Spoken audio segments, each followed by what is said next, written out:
Hi, I'm Angie Kellen, and this is Shot Talk with Aki Fujimura. Aki is the CEO of D2S, and D2S is the managing company sponsor of the EBeam Initiative. Welcome, Aki. Thank you, Angie. Well, you know, most of our viewers know that in Monterey, the SPIE Photomask Technology and EUV Lithography Conference is just wrapped up. And I know that you were a chair for the deep learning session and also attended other sessions. So I'm curious to know, what is the key takeaway from that conference for you? Yeah, it was a great conference again. It's the second year that we had the Photomask conference and the EUV conference together in the same place at the same time, and that worked out great again. The organizers did a great job. It's a hard thing to put together one conference, but to coordinate two of them together is really, really hard. So I really appreciate their work for getting that done.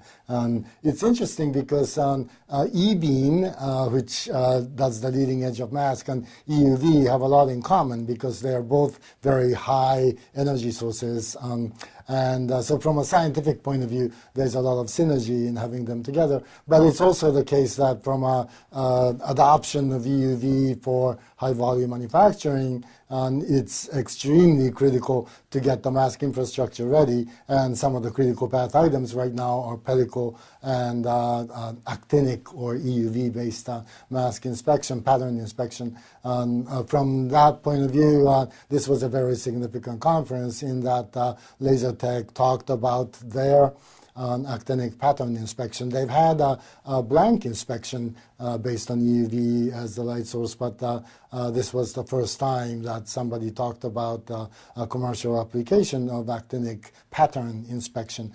So that was really probably one of the most significant announcements at the conference. This world is incredible with Photomask and EUV both. To be at the leading edge of semiconductor manufacturing, it really takes the leading edge of every discipline underlying it to make it happen. You push the frontiers of everything. So, of course, physics of light and or energy, that's the case always, and it's always been. But material sciences with chemistry, even mechanical things like, you need to have the stage be incredibly stable and accurate, so you use very heavy things that's on air bearings, and amazing technology there too. And of course, software that surrounds it too, with 800 teraflops of computing power on each mask machine, or being able to use deep learning now to be at the leading edge of every discipline underlying it, and to be able to witness that coming together for a common cause.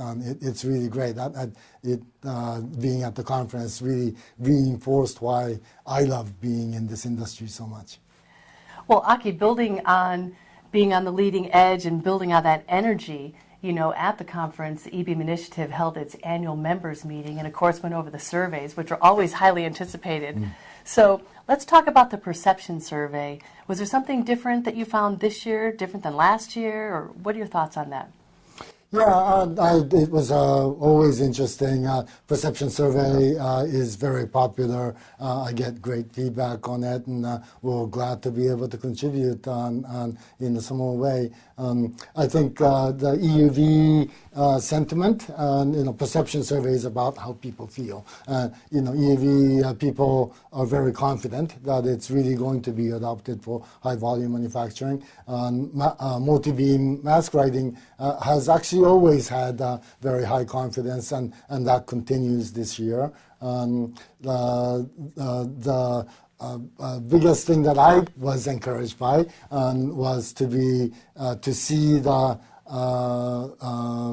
people feeling positive about the next 3 years. The SEMI announced earlier in the year that mask market grew by 4.1% compounded annual growth to $3.7 billion industry. It's been stuck at low threes for a while, so it was great to see that. And then to see the number of masks increasing substantially this year, and then to have the perception be that maybe 95% of the people said that this rate of increase to 4.1% is going to likely continue or even be exceeded in the next 3 years, and that was really great. Well, let's talk about the mask maker survey. So any surprises there? Yeah, so I talked about it a little bit. 27% increase in number of masks from the same 10 mask makers. This year and last year we had exactly the same 10 mask makers report in. So the year-to-year comparisons are easier to interpret. And 27% increase in mask is huge. And the increase came from every ground rule. But it was particularly pronounced, actually, interestingly, for laser-written masks. Of course, the very leading edge increased by a lot. And as expected, what you might call the IoT nodes, they increased a lot, probably because design starts were increasing steadily.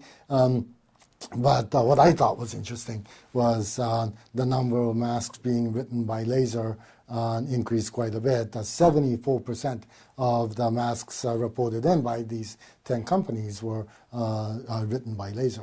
That's really fantastic. So it's sometimes we tend to forget the non-leading edge. The leading edge is written by EBeam, but laser is a very, very important subject matter. Turnaround time continues to be an issue, and that was evident in the mask maker survey again. It didn't get worse, but it didn't get better.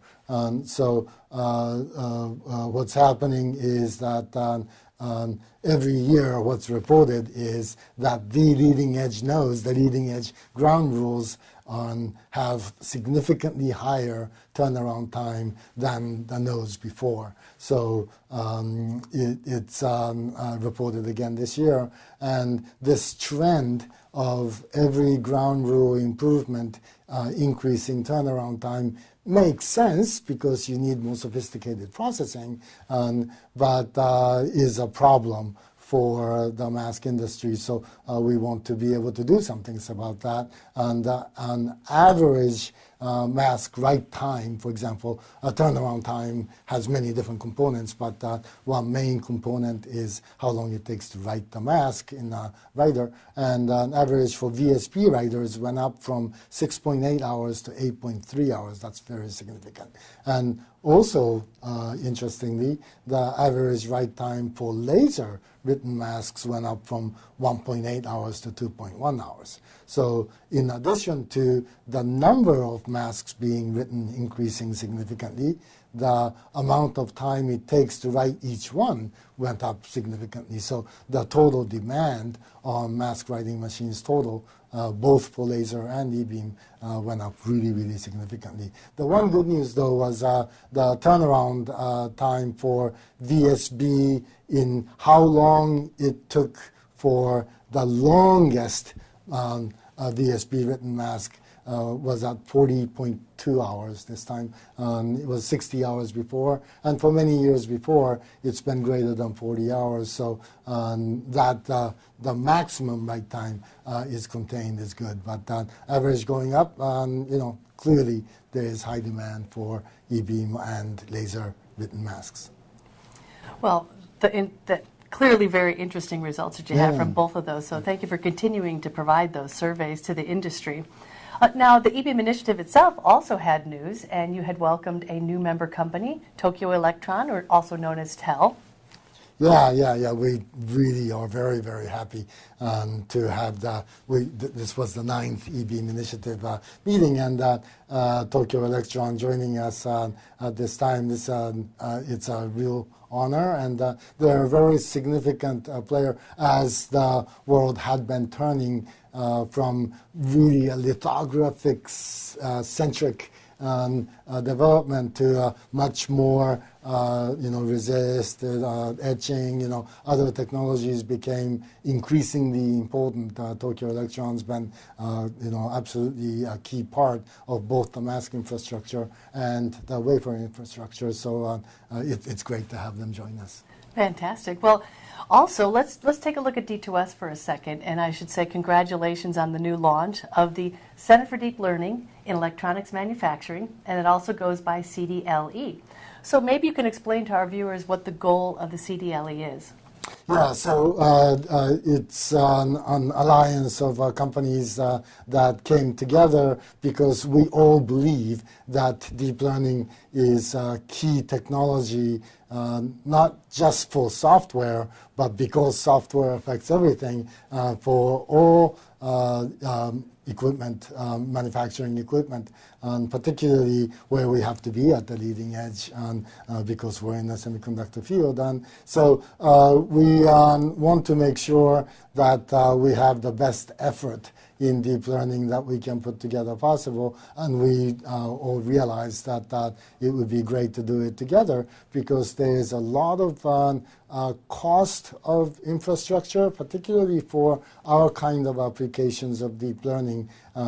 Being able to create training data out of the massive amounts of data that's available for us is important to do through simulation. And even if deep learning inferencing, the deployment of deep learning doesn't take that much compute power, it takes a lot of compute power to train, and it takes even more compute power to generate the data to train with. So all of this requires heavy investment in a GPU acceleration, and we wanted to come together to share in that. And also, of course, deep learning requires a marriage of domain knowledge that we all have with